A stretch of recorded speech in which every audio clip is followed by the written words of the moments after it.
watching Shakespeare, I've always envied Elizabethan audiences for having been in on the bard's jokes and references that I confess to missing by the bushel.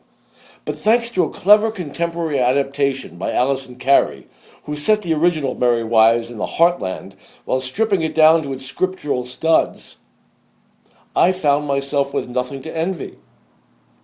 Carey's scintillating script, while Shakespearean in style and paralleling the timeless plot, is replete with references that today's audiences will find familiar. Shakespeare in her hands is as American as apple pie and corrupt politicians.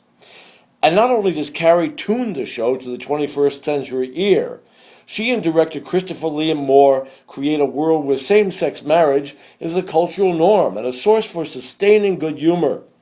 Moore most definitely milked this script for all it was worth. Add to this a creditable cast of comic caricatures led by David Kelly as the feisty and felonious Falstaff, and you have a remarkable production. The plot here has Senator John Falstaff stuck and broke in Iowa after being voted out of the presidential race with a poor showing in the Iowa caucuses. Hoping to refill his coffers, he plans to seduce married women to access the bank accounts of their spouses, putting adult back into adultery. An equal opportunity predator, Falstaff cares not whether the target is married, straight, or gay. As Falstaff boasts, gay gals are one good man away from straightness.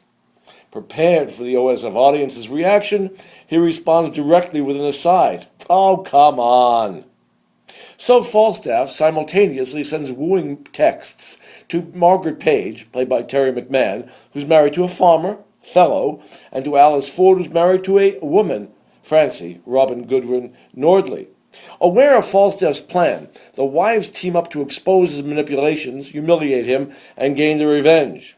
Meanwhile, several sumptuous subplots swirl around the stage as the hopelessly heterosexual Anne Page, Tala Ash, finds herself courted by two women, the German physician played to delightful hilt by Brooke Parks, and Slender Shallow, Kirsten Rose Anderson, as well as Anne's cheerleading partner Fenton, Miles Fletcher.